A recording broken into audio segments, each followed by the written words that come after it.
Hello everyone. आज है 16 मार्च 2021 और CAPF 2021 को हम टारगेट कर रहे हैं। बिना किसी देरी के हम स्टार्ट करते हैं। Question number 1। The Jatakas are collection of stories. Jataka ऐसी स्टोरीज हैं जो चिल्ड्रन के लिए based on Hindu myth of Jaina saint या फिर pertaining to earlier birth of Buddha. तो जाटका स्टोरी वही है जो प्रीवियस बर्थ को बताती हैं बुद्धा की। तो जाटका पाली एंड संस्कृत में मीन्स होता है birth. Any of the extremely popular stories of former lifes of Buddha which are preserved in all branches of Buddhism. Previous year का एक क्वेश्चन करते हैं। The constitutional principle of the basic structure was invented by. तो basic structure का concept किसने invent किया? Executive, judiciary, legislature या civil society ने? तो आपको पता होगा पार्लियामेंट और सुप्रीम कोर्ट में एक टसल चला था 1973 से पहले। 1973 में केशवनंदा भारती केस के जजमेंट में जुडिशरी ने या सुप्रीम कोर्ट ने बेसिक स्ट्रक्चर का कॉन्सेप्ट निकाल के लाए, जिसमें कहा कि तुम कॉन्स्टिट्यूशन को कहीं से भी अमेंड करो, कोई दिक्कत नहीं है, बस इसका बेसिक स्ट्रक्चर चेंज मत करो। The concept of basic structure came into existence in the landmark judgement of Kesavananda Bharati versus state of Kerala case 1973। The constitutional bench in Kesavananda Bharati case ruled by 7-6 verdict. 13 जजों की बेंच थी ये। That Parliament could amend any part of the Constitution so long as it did not alter or amend the basic structure or essential feature of the Constitution। अब ये essential feature या basic structure क्या होगा हम time to time आपको बताते रहेंगे। Parliament ने कहा ठीक है, देखते हैं। तो ये कॉन्सेप्ट ऑफ बेसिक स्ट्रक्चर बड़ा ही यूनिक कॉन्सेप्ट है सुप्रीम कोर्ट का। Which act of Parliament of Great Britain intended to address the shortcomings of Regulating Act of 1773? Regulating Act 1773 की कमियों को दूर करने के लिए कौन सा एक्ट लाया गया था? तो ये था Pitt's India act 1784। Under Pitt's India act 1784 political matters के लिए बोर्ड ऑफ कंट्रोल क्रिएट किया गया एंड कॉमर्शियल अफेयर्स तो कोर्ट ऑफ डायरेक्टर्स के द्वारा हैंडल किए ही जाते थे। तो बोर्ड ऑफ कंट्रोल बनाया था इन्होंने पिट्स इंडिया एक्ट के through. Next, the zamindari association या फिर land holders society was established in 12 November 1837 by. तो ये लैंड होल्डर सोसाइटी 1837 का किसके द्वारा लगाया गया? द्वारकानाथ टैगोर, रविन्द्रनाथ टैगोर, अवनींद्रनाथ टैगोर या सुरेंद्रनाथ बनर्जी। रविन्द्रनाथ टैगोर तो अभी बॉर्न भी नहीं हुए थे, तो ये लगाया था Dwarkanath Tagore. The zamindari association, जिसको बाद में लैंड होल्डर सोसाइटी कहा गया, 12 नवंबर 1837 को लगाई गई by Dwarkanath Tagore, Prasanna Kumar Tagore, Radhakant Dev, Ram Kamal Sen and Bhabani Charan Mitra. It has been described as the first organisation of Bengal with distinct political object. तो ये पहली ऑर्गेनाइजेशन बंगाल की कही गई जो पॉलिटिकल मैटर्स के लिए बनाई गई। The economic policy that is designed to maximize the export and minimize the import for an economy is called। तो इसको क्या कहेंगे? अगर मैक्सिमाइज कर रही है कोई इकोनॉमी अपने एक्सपोर्ट को और मिनिमाइज करना चाहती है इंपोर्ट को, तो ये कहलाई जाती है mercantilism. Mercantilism is an economic policy that is designed to maximize the export and minimize the imports for an economy।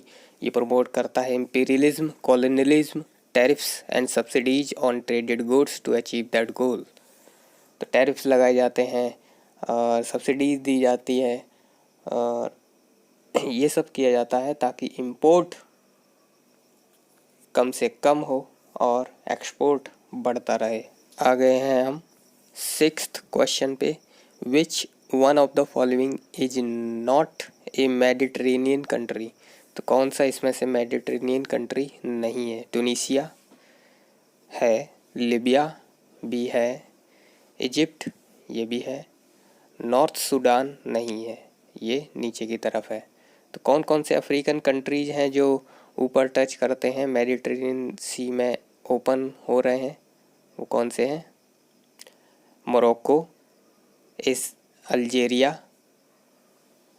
Tunisia, Libya and Egypt. Algeria Africa continent का सबसे बड़ा कंट्री भी है।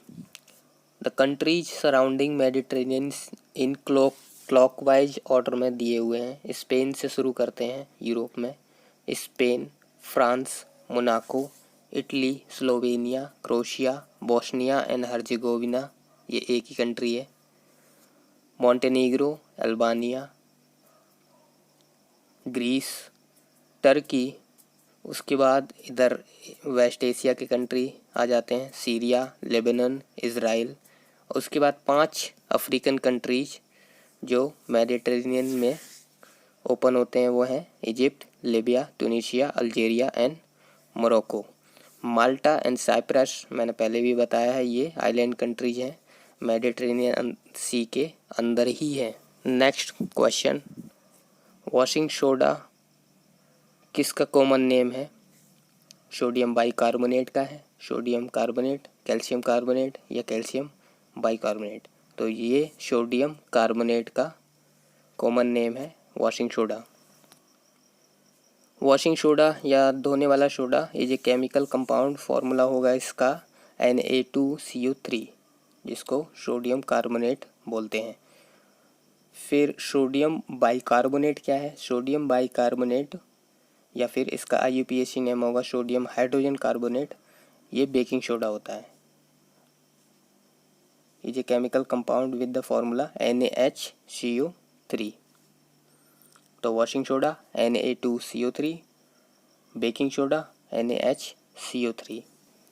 अच्छा, IUPAC क्या होता है? International union of pure and applied chemistry. Okay. Boston T party protest was associated with the revolution of. किस कंट्री की रिवॉल्यूशन से ये बोस्टन टी पार्टी प्रोटेस्ट जुड़ा हुआ है? अब बोस्टन हमें पता है USA का है, तो ये अमेरिका के रिवॉल्यूशन से ही जुड़ा होगा। तो हुआ यूँ था, 16 दिसंबर 1773 को अमेरिकन कॉलोनिस्ट बहुत ही गुस्सा हो चुके थे क्योंकि इन पे टैक्स लगाया जाता था और रिप्रेजेंटेशन नहीं दिया हुआ था, इसलिए इन्होंने सारी चाय समुद्र में फेंक दी जो कि इंपोर्ट की जा रही थी ब्रिटिश ईस्ट इंडिया कंपनी के द्वारा। अच्छा, अमेरिका का इंडिपेंडेंस डे कब होता है? तो ये होता है 4 जुलाई और ईयर था 1776। If the day before yesterday was Tuesday, अगर यस्टरडे से पहले ट्यूसडे था तो सैटरडे कब होगा? तो यस्टरडे से पहले अगर ट्यूसडे था तो यस्टरडे को क्या होगा? वेंसडे होगा। और आज क्या होगा? आज थर्सडे होगा। और आज थर्सडे होगा तो कल क्या होगा? कल फ्राइडे होगा। और सैटरडे कब होगा? सैटरडे डे आफ्टर टुमारो हो जाएगा, परसों। Last question, Pakistan resolution pass किया गया था लाहौर सेशन में मुस्लिम लीग के कब? 1906। 1906 में ऑल इंडिया मुस्लिम लीग को बनाया गया था। ओके। 1916 में मुस्लिम लीग और इंडियन नेशनल कांग्रेस की मोमेंटरली दोस्ती हो गई थी। लखनऊ सेशन में समझौता हुआ था। 1928 यहाँ पर जिन्ना एक्टिव हो गए थे और इन्होंने अपने 14 पॉइंट्स की डिमांड भी की। 1940 यस, पाकिस्तान रेजोल्यूशन 1940 में ही पास किया गया था और यहाँ पर इन्होंने बताया कि हमें इंडिपेंडेंट नेशन पाकिस्तान बनाना है। The Lahore resolution was moved in the general session of Muslim league, जो कि हुआ था 22 से 24 मार्च 1940 को, by A.K. Fazlul Haq, chief minister of undivided Bengal, and was seconded by Chaudhry Khaliquzzaman from the united provinces, Zafar Ali Khan Punjab से, Sardar Aurangzeb Khan north western frontier province से, और सर अब्दुल्ला हारून सिंध से। तो इस तरह का ये रेजोल्यूशन 1940 में इन्होंने पास किया। That is all for today. Thank you.